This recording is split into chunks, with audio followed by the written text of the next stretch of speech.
Today we're going to continue talking about logic. We'll talk about equivalent statements and focus on De Morgan's laws.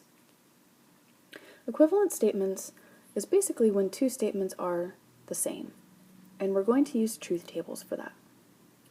De Morgan's laws we've actually seen before in the context of set theory. However, now we're going to look at De Morgan's laws in the context of logic. We say that two mathematical statements are equivalent if they have the same final column in the truth table. So, for instance, this was an example that we saw last time. We had, it is not the case that P and Q, or the negation of the phrase P and Q. We build the truth table for this statement. We have two statements, so we have 4 columns listing all of the possibilities for P and Q together. You'll notice that this is actually the same truth table startup that we use every time when we have two statements. We find the truth value for P and Q.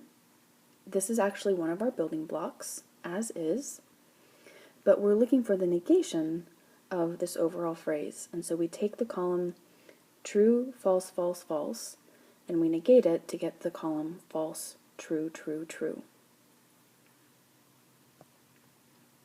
If we were to look at the truth table for not P or not Q, we build the building blocks.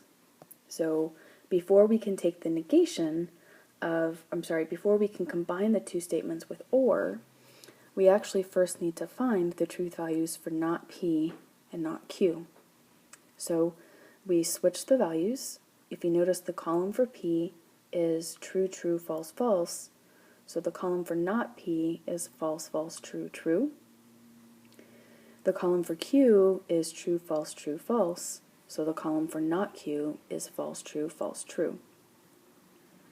Now that we have these two columns, we can combine not P and not Q with or. And here we have false or false is a false statement. True or false is true. So I'm reading across the rows. I now have true or false is true, and then true or true is true. Now, going back to our last slide, if we look at the column for it is not the statement P and Q, we also had false, true, true, true. And again, we have false, true, true, true. What that means is that since these are the last same column, these are two equivalent statements. I want to warn you, though, that it is important that the beginning of the truth tables, so the original columns for P and Q, are also the same. It is not enough just to simply rearrange the rows. We also have to make sure that the beginning of P and Q, the initial setup, is the same. The symbol that we use for equivalent is almost an equal sign, except it has 3 bars. All right. Here's a problem that says, show that not P and not Q is equivalent to not the statement P or Q. So, we build the building block for P or Q. We negate it.